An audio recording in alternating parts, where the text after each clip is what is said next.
ਬਹੁਤ ਸਵਾਗਤ ਹੈ ਜੀ ਸਾਰੇ ਵਿਦਿਆਰਥੀਆਂ ਦਾ। ਮੈਂ ਹਾਂ ਸੁਰਿੰਦਰ ਡੱਲਾ। ਕੈਨੇਡਾ ਦੇ ਵਿੱਚ ਨਵੀਂ ਸਰਕਾਰ ਬਣਨ ਜਾ ਰਹੀ ਹੈ, ਪਰ ਇਸ ਨਵੀਂ ਸਰਕਾਰ ਬਣਨ ਦਾ ਕੈਨੇਡਾ ਦੀ ਇਮੀਗ੍ਰੇਸ਼ਨ ਪਾਲਿਸੀ ਤੇ ਕੀ ਅਸਰ ਪਏਗਾ।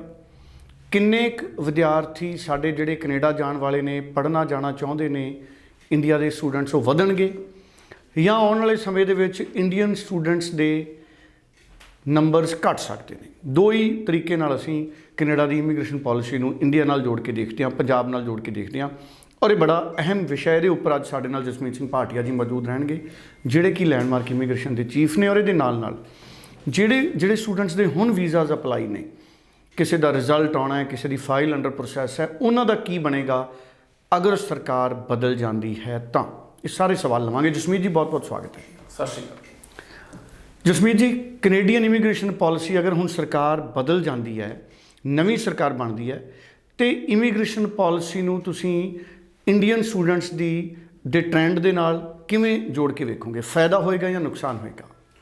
ਇੱਕ ਟ੍ਰਾਂਜੀਸ਼ਨ ਪੀਰੀਅਡ ਹੁੰਦਾ ਹੈ। ਸਪੋਜ਼ ਸਰਕਾਰ ਬਦਲ ਜਾਂਦੀ ਹੈ ਜਾਂ ਨਵੀਂ ਸਰਕਾਰ ਵੀ ਆਉਂਦੀ ਹੈ, ਔਰ ਸਪੋਜ਼ ਸਰਕਾਰ ਬਦਲ ਜਾਂਦੀ ਹੈ ਔਰ ਕੁਛ ਪਾਲਿਸੀਜ਼ 'ਚ ਚੇਂਜ ਲੈ ਕੇ ਆਉਣਾ ਚਾਹੁੰਦੀ ਹੈ ਇਮੀਗ੍ਰੇਸ਼ਨ ਦੀ, ਜਾਂ ਜੋ ਪਾਲਿਸੀ ਸੈੱਟ ਕੀਤੀਆਂ ਗਈਆਂ ਉਹਨਾਂ ਪਾਲਿਸੀਜ਼ ਤੋਂ ਕੁਛ ਹਟ ਕੇ ਕਰਨਾ ਚਾਹੁੰਦੀ ਹੈ, ਤਾਂ ਜਿਹੜੀ IRCC ਹੈਗੀ ਹੈ ਉਹ ਫੈਡਰਲ ਗਵਰਨਮੈਂਟ ਦੇ ਹਿਸਾਬ ਨਾਲ ਚੱਲਦੀ ਹੈ। So new policies will be send to the IRCC, but that will take some time. ਜਿਹਨੂੰ ਕਹਿੰਦੇ ਕਿ ਇਨੀਸ਼ੀਅਲ ਮੁੱਦਾ ਇਹ ਨਹੀਂ ਹੋਏਗਾ ਕਿ ਇਮੀਡੀਏਟ ਇਮੀਗ੍ਰੇਸ਼ਨ ਪਾਲਿਸੀਜ਼ ਚੇਂਜ ਕਰਨੀ ਹੈ ਜਾਂ ਇਮੀਡੀਏਟ ਸਟੂਡੈਂਟ ਵੀਜ਼ਾ ਕੋਈ ਘਟਾਉਣੇ ਹੈ, ਵਧਾਉਣੇ ਹੈ, ਕੁਛ ਇਹਨਾਂ ਪਾਲਿਸੀਆਂ ਇਮੀਡੀਏਟ ਐਕਸ਼ਨ ਨਹੀਂ ਹੋਏਗਾ।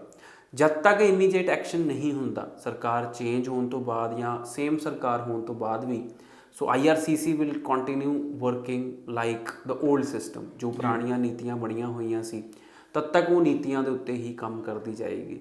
ਫਿਰ ਜੇ ਕੋਈ ਨੀਤੀ 'ਤੇ ਚੇਂਜ ਲਿਆਇਆ ਜਾ ਰਿਹਾ ਨਵੀਂ ਸਰਕਾਰ ਵੱਲੋਂ, ਤਾਂ ਉਹ ਕੁਛ ਟਾਈਮ ਬਾਅਦ ਹੀ IRCC ਤੱਕ ਪਹੁੰਚੇਗਾ ਔਰ IRCC ਉਸ ਨੀਤੀਆਂ ਦੇ ਅਕੋਰਡਿੰਗਲੀ ਕੰਮ ਕਰਨਾ ਸ਼ੁਰੂ ਹੋਏਗੀ ਜਦੋਂ ਤੋਂ ਉਹਨਾਂ ਨੂੰ ਡਾਇਰੈਕਟਿਵ ਦਿੱਤਾ ਜਾਏਗਾ। ਸੋ ਸਪੋਜ਼ ਸਰਕਾਰ ਚੇਂਜ ਹੁੰਦੀ ਹੈ, ਸੋ ਮੈਨੂੰ ਨਹੀਂ ਲੱਗਦਾ ਕਿ ਆਉਣ ਵਾਲੇ 2 ਸਾਲਾਂ ਤੱਕ ਕੋਈ ਵੀ ਮੇਜਰ ਚੇਂਜ ਕੈਨੇਡਾ ਲਿਆਉਣ ਦੀ ਕੋਸ਼ਿਸ਼ ਕਰੇਗਾ। Major change affecting immigration policy ਔਰ ਸਟੂਡੈਂਟ ਪਾਲਿਸੀ, ਚਾਹੇ ਦੋਨਾਂ ਵਿੱਚੋਂ ਕੋਈ ਵੀ ਸਰਕਾਰ ਆਉਂਦੀ ਹੈ, ਚਾਹੇ ਦੋਨਾਂ ਸਰਕਾਰਾਂ ਵਿੱਚੋਂ ਕੋਈ ਵੀ ਜੇ ਸਰਕਾਰ ਆਉਂਦੀ ਹੈ, ਤਾਂ ਕੋਈ major immigration policy change I am not expecting. ਬਾਕੀ ਦਾ ਸਿਚੁਏਸ਼ਨ ਵਿਲ ਡਿਸਾਈਡ, ਬਿਕੋਜ਼ ਜਿਹੜੀਆਂ ਸਟੀਫਨ ਹਾਰਪਰ ਨੇ ਪਾਲਿਸੀਜ਼ ਬਣਾਈਆਂ ਸੀ ਜਾਂ ਜਿਹੜੀਆਂ ਵੀ ਦੂਜੀ ਸਰਕਾਰਾਂ ਨੇ ਪਾਲਿਸੀ ਬਣਾਈਆਂ ਸੀ, ਉਹੀ ਪਾਲਿਸੀਆਂ, ਉਹ ਸਾਰੀਆਂ ਪਾਲਿਸੀਆਂ ਵੀ ਇਮੀਗ੍ਰੇਸ਼ਨ ਦੇ ਹੱਕ 'ਚ ਹੀ ਸੀ। ਔਰ ਕੈਨੇਡਾ ਦਾ ਜਿਹੜਾ ਕੋਰ ਜਿਹਨੂੰ ਕਹੀਏ ਹੈਗਾ ਇਕੋਨਮੀ ਰਨ ਕਰਨ ਦਾ ਜਿਹੜਾ ਪ੍ਰੋਸੈਸ ਹੈ, that is immigration. So Canada ਇੱਕ ਕੋਰ, ਜਿਹਨੂੰ ਕਹਿੰਦੇ ਆ ਕਿ ਕੈਨੇਡਾ ਨੂੰ ਲੱਗਦਾ ਕਿ ਉਹਨਾਂ ਦੀ ਇਕੋਨਮੀ ਤਾਂ ਹੀ ਰਨ ਹੋਏਗੀ ਜੇ ਇਮੀਗ੍ਰੇਸ਼ਨ ਪੋਸੀਬਲ ਹੋਏਗੀ ਕੈਨੇਡਾ ਦੇ ਅੰਦਰ। ਸੋ ਇਹ ਸਾਰੀਆਂ ਚੀਜ਼ਾਂ ਨੂੰ ਲੈ ਕੇ ਮੈਨੂੰ ਲੱਗਦਾ ਕਿ students, immigrants and provincial nominee program ਦੇ ਅੰਡਰ ਜਿਨ੍ਹਾਂ ਨੇ ਅਪਲਾਈ ਕਰਨਾ ਫਿਊਚਰ ਵਿੱਚ, ਜਾਂ ਕੈਨੇਡੀਅਨ ਐਕਸਪੀਰੀਅੰਸ ਕਲਾਸ, ਜਾਂ whosoever it is, they should not take any stress for coming 2 years. But I am just sharing with you the process of changes, that how does that change work. So I am really positive that everything will be very normal and very same in case of government changes also. ਬਿਲਕੁਲ ਠੀਕ ਹੈ। ਸੋ ਬਹੁਤ ਹੀ important discussion ਹੈ ਜਿਹੜੀ ਉਹ ਜਸਮੀਤ ਜੀ ਦੇ ਨਾਲ ਇਸ ਵਕਤ ਸਾਡੀ ਜਾਰੀ ਹੈ।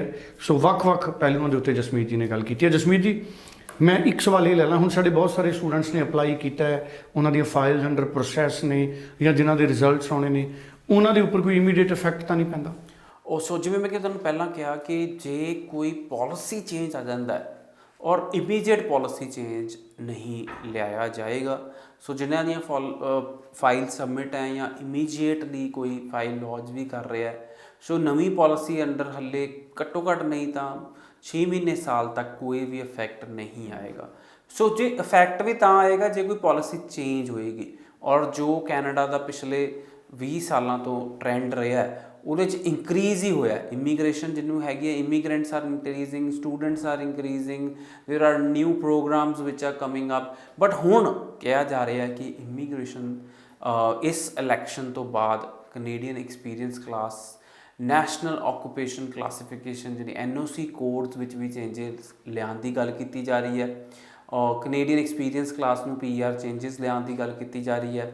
PNP ਪ੍ਰੋਗਰਾਮ 'ਚ ਚੇਂਜਸ ਲਿਆਉਣ ਦੀ ਗੱਲ ਕੀਤੀ ਜਾ ਰਹੀ ਹੈ। ਸੋ ਲੈਟਸ ਸੀ ਕਿ those changes are in for positive sides only, there are no negatives to it, but it is too early to say that ki those changes will bring as soon the government changes. But I am really hopeful that the government changes or no changes will not affect the immigrants or the student visa.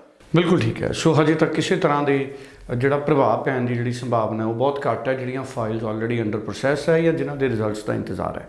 ਤੁਸੀਂ ਵੀ Canada ਦੇ ਵਿੱਚ file apply ਕਰਨੀ ਹੈ 90413 90412। ਤੁਸੀਂ WhatsApp ਕਰੋ ਆਪਣਾ profile, ਤੁਸੀਂ ਇਸ ਨੰਬਰ ਤੇ ਟੈਲੀਫੋਨ ਕਰਕੇ ਅਪਾਇੰਟਮੈਂਟ ਬਣਾਓ ਜਸਮੀਤ ਜੀ ਨੂੰ ਮਿਲਣ ਨੂੰ, ਔਰ ਤੁਸੀਂ ਈਮੇਲ ਕਰੋ info@landmarkimmigration.com ਤੇ। ਕੋਈ ਵੀ ਕਨਫਿਊਜ਼ਨ ਹੈ, ਕੋਈ ਕਲੈਰਿਟੀ ਚਾਹੀਦੀ ਹੈ ਤੇ ਜਸਮੀਤ ਜੀ ਨੂੰ ਪਰਸਨਲੀ ਮਿਲੋ, ਕਿਸੇ ਵੀ ਲੈਂਡਮਾਰਕ ਦੇ ਆਫਿਸ 'ਚ ਵਿਜ਼ਿਟ ਕਰੋ ਔਰ ਆਪਣੀ ਕਨਫਿਊਜ਼ਨ ਦੂਰ ਕਰੋ। Thank you so much Jasmeet ji. ਧੰਨਵਾਦ।